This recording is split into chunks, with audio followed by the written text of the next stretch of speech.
নমস্কার বন্ধুরা, আপনারা দেখছেন রুমার হেসেল। আপনাদের সঙ্গে আমি রুমা। শুরুতে নজর রাখি যে আজকে রুমার হেসেলে কি তৈরি হচ্ছে। আজ রুমার হেসেলে তৈরি হচ্ছে এগ চিকেন তড়কা।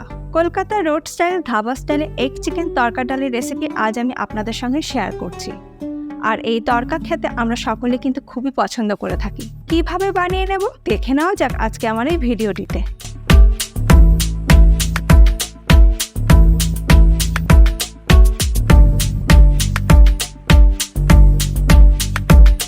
চিকেন তড়কা ডাল বানানোর জন্য একটা বাটির মধ্যে নিয়ে নিচ্ছি হাফ কাপ পরিমাণে খোসা শুদ্ধ গোটা মুগ ডাল।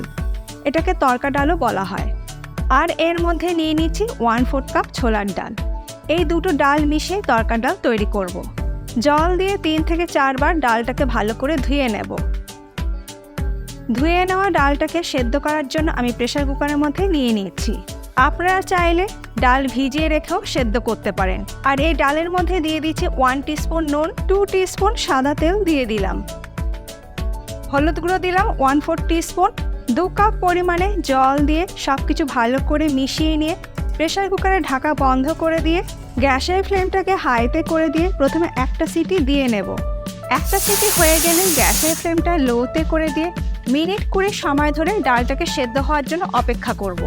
20 মিনিট পর গ্যাসের ফ্লেমটাকে বন্ধ করে দিয়েছি। তারপরে প্রেসার কুকারের স্টিম রিলিজ হয়ে যাবার পর আমি দেখে নিচ্ছি আমাদের ডাল পারফেক্ট সেদ্ধ হয়েছে কিনা। দেখুন ডাল কিন্তু একদম সুন্দর সেদ্ধ হয়ে গেছে। যেহেতু চিকেন তড়কা বানাচ্ছি সেই জন্য 200 গ্রাম পরিমাণে বোনলেস চিকেন ব্রেস্টেড পিস নিয়ে নিয়েছি। এর থেকে আমি একদম ছোট ছোট টুকরো করে কেটে নেব। খুব বেশি বড় সাইজের টুকরো আমি করছি না। এবার কেটে নেওয়া চিকেনের টুকরোগুলো একটা বাটির মধ্যে নিয়ে ম্যারিনেশনের জন্য এর মধ্যে দিয়ে দিচ্ছি 1 টিস্পুন আদা রসুন বাটা, রেড চিলি পাউডার দিয়ে দিলাম 1/4 টিস্পুন, আর 1/4 টিস্পুন নুন দিয়ে ভালো করে চিকেনের পিসগুলোকে মাখিয়ে নিয়ে 10 থেকে 15 মিনিট রেখে দেব।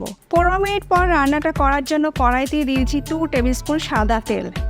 তেল গরম হয়ে গেলে ম্যারিনেট করে রাখা চিকেনের পিসগুলো তেলের মধ্যে দিয়ে গ্যাসের ফ্লেমটাকে মিডিয়াম টু হাইতে করে দিয়ে মিনিট 5 সময় ধরে চিকেনের পিসগুলোকে ভেজে নেব। চিকেন আমার ভেজে নেওয়া হয়ে গেছে, তুলে রেখে দিচ্ছে আলাদা একটা পাত্রের মধ্যে। ওই তেলের মধ্যে দিয়ে দিচ্ছি 1 টিস্পুন ঘি। ঘি দিলে স্বাদটা বেশি ভালো হয়, তবে আপনারা যদি পছন্দ না করেন স্কিপ করেও করে নিতে পারেন। এবার এর মধ্যে দিয়ে দিচ্ছি 2টি বড় সাইজের একদম মিহি করে কুচিয়ে নেওয়া পেঁয়াজ, আর দিচ্ছি আদা কুচি 1 টেবিল স্পুন। 4টে কাঁচা লঙ্কাকে একদম মিহি করে কুচিয়ে নিয়ে দিয়ে দিলাম, তবে ঝালটা অবশ্যই নিজেদের স্বাদ অনুযায়ী ব্যবহার করবেন। আর দেব 1 টেবিল স্পুন কুচনো রসুন। লো টু মিডিয়াম ফ্লেমে এই সব কিছুকে একসঙ্গে ভালো করে ভেজে নেব। মিনিট 3-4 সময় ধরে ভালো করে ভেজে নেবার পর এর মধ্যে দিয়ে দিচ্ছি 2টো মিডিয়াম সাইজের কুচনো টমেটো, দিয়ে দিচ্ছি স্বাদ মতো নুন। নুন দিলে টমেটোটা তাড়াতাড়ি নরম হয়ে যাবে। সমস্ত মশলা ভালো মতন কষিয়ে নেওয়া হয়ে গেলে এর মধ্যে দিয়ে দিচ্ছি ভেজে রাখা চিকেনের টুকরো। এবার চিকেনের টুকরোগুলো দিয়ে মিডিয়াম ফ্লেমে মিনিট 2 সময় ধরে ভালো করে কষিয়ে নেব।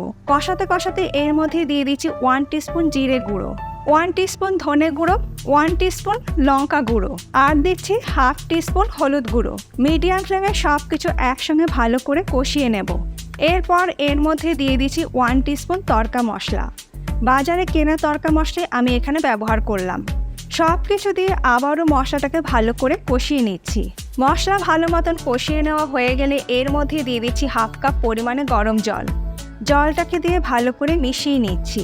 তারপরে এর মধ্যে দিয়ে দিচ্ছি সেদ্ধ করে রাখা ডাল, আর গ্যাসের ফ্লেমটাকে এই সময় লোতে রেখেছি। ডাল দিয়ে এবার সব কিছু একসাথে মিশিয়ে নেব। এবার এর মধ্যে দিয়ে দিচ্ছি আরও 1/2 কাপ পরিমাণে গরম জল। তারপরে ভালো করে মিশিয়ে নিচ্ছি। এই তড়কা ডাল কিন্তু খুব বেশি পাতলা হয় না, একটু ঘন হলে বেশি ভালো লাগে। জলটাকে দেবার পর গ্যাসের ফ্লেমটাকে মিডিয়ামে করে দিয়ে ডালটাকে একটু ফুটিয়ে নেব। তারপরে এর মধ্যে দিয়ে দেব 1 টেবিল স্পুন ড্রাই রোস্ট করে নেওয়া কসুরি মেথি। হাতের তালুতে ঘষে নিয়ে এর মধ্যে দিয়ে দিচ্ছি। আর দিচ্ছি 1 টেবিল স্পুন বাটার, তবে বাটারের পরিমাণটা আপনারা বাড়িয়ে বা কমিয়ে দিতে পারেন। সব কিছু আরেকবার ভালো করে মিশিয়ে নিচ্ছি। সব শেষে এর মধ্যে দিয়ে দিচ্ছি কুচনো ধনেপাতা। সব কিছু ভালো করে মিশিয়ে নিয়ে গ্যাসের ফ্লেমটাকে বন্ধ করে দিয়ে ঢাকা দিয়ে রেখে দেব। আমাদের চিকেন তড়কা ডাল কিন্তু অলমোস্ট ডান, তবে এর মধ্যে আমি একটু ডিমও দেব। তার জন্য ফ্রাই প্যানের মধ্যে 1 টিস্পুন সাদা তেল দিয়ে দিলাম। তেলটাকে ভালো করে গরম করে নিয়ে এর মধ্যে আমি 2টো ডিম ফাটিয়ে নিয়ে দিয়ে দিলাম। আর দিচ্ছি সামান্য পরিমাণে নুন। তৈরি করছি এগ ভুর্জি। আপনারা চাইলে ডিম দিতেও পারেন, আবার নাও দিতে পারেন। ডিম ছাড়াও কিন্তু তড়কা ডাল খেতে ভালোই লাগে। আমাদের এগ ভুর্জি একদম তৈরি। কিছুটা পরিমাণে ডিম ভুর্জি আমি তড়কা ডালের উপর দিয়ে ভালো করে মিশিয়ে দিচ্ছি। আমাদের চিকেন তড়কা বা এগ চিকেন তড়কা ডাল একদম তৈরি। গরম গরম রুটি, নান, পরাঠা সব কিছুর সাথেই কিন্তু এই এগ চিকেন তড়কা বা চিকেন তড়কা খেতে অসাধারণ লাগে। আজকে আমার এই চিকেন তড়কা বা এগ চিকেন তড়কা রেসিপি আপনাদের কেমন লাগলো ছোট্ট একটা কমেন্ট করে জানাতে ভুলবেন না। ভালো লাগলে আপনারাও বাড়িতে একদিন ট্রাই করে দেখুন, আশা করি আপনাদেরও ভীষণই ভালো লাগবে। আর কদিন আগেই আমি আপনাদের সঙ্গে পেঁপের কোপ্তাকারি রেসিপিটা শেয়ার করেছিলাম। যারা দেখেনি পাশেই আছে, একবার দেখে নিতে পারেন। আশা করি এই রেসিপিটার মতন ওই রেসিপিটা আপনাদের ভীষণই ভালো লাগবে। আজ তাহলে এই পর্যন্ত, আবার দেখা হবে নতুন কোনো ভিডিওর সঙ্গে। ভালো থাকবেন, সুস্থ থাকবেন, ধন্যবাদ।